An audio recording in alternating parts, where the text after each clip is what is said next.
हे पार्थ, प्रारब्ध वह है जो तुम्हारे पूर्व कर्मों का फल है, जो इस जन्म में तुम्हारे साथ आता है। यह तुम्हारे जीवन की यात्रा का वह भाग है जिसे तुम बदल नहीं सकते।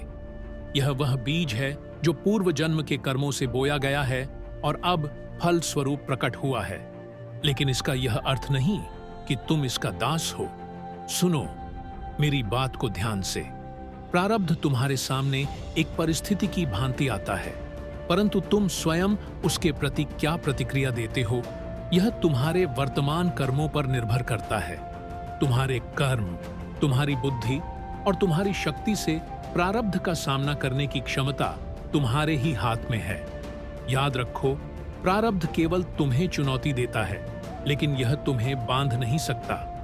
जैसे कि एक नाविक हवा की दिशा को नहीं बदल सकता, लेकिन वह अपनी पतवार और पाल को सही दिशा में चलाकर अपने गंतव्य तक पहुंच सकता है। वैसे ही तुम्हें भी प्रारब्ध के तूफानों का सामना करना है, लेकिन अपनी बुद्धि, साहस और पुरुषार्थ से विजय पाना है। जो मनुष्य प्रारब्ध को कोसता है और निष्क्रिय हो जाता है, वह स्वयं अपनी शक्तियों को नष्ट करता है। लेकिन जो अपने वर्तमान कर्मों से प्रारब्ध को दिशा देता है, वह न केवल अपने जीवन को ऊंचा उठाता है, बल्कि दूसरों के लिए भी प्रेरणा बनता है। प्रारब्ध को स्वीकार करना कायरता नहीं है, यह समझदारी है। जैसे कोई किसान बीज की गुणवत्ता को देखकर ही यह जानता है कि फसल कैसी होगी, वैसे ही प्रारब्ध तुम्हें यह सिखाने आता है कि तुम्हारे पूर्व कर्म कैसे थे। यह आत्मचिंतन का अवसर है, न कि निराशा का कारण। जब प्रारब्ध कठिन हो, तब इसे एक परीक्षा समझो। यह ईश्वर का तुम्हारे प्रति विश्वास है कि तुम इसे सह सकते हो और इससे आगे बढ़ सकते हो। जैसे सोना आग में तपकर शुद्ध होता है, वैसे ही तुम्हारी आत्मा भी प्रारब्ध की अग्नि में तपकर और अधिक तेजस्वी बनती है। इसलिए कर्मयोगी बनो। प्रारब्ध के बंधन को अपने पुरुषार्थ से काट दो।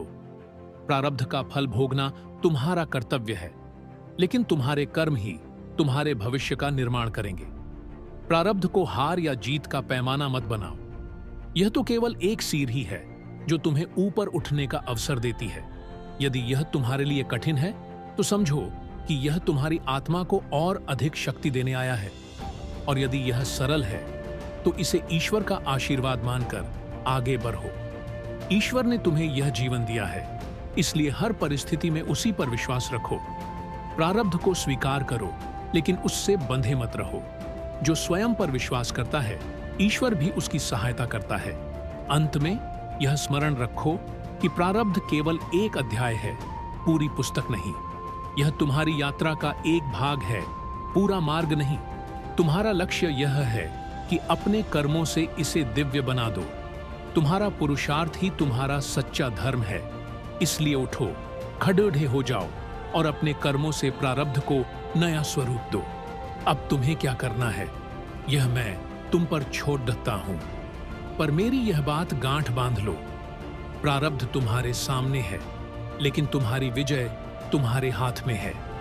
उठो, कर्म करो और धर्म का पालन करते हुए इस जीवन को सार्थक बनाओ।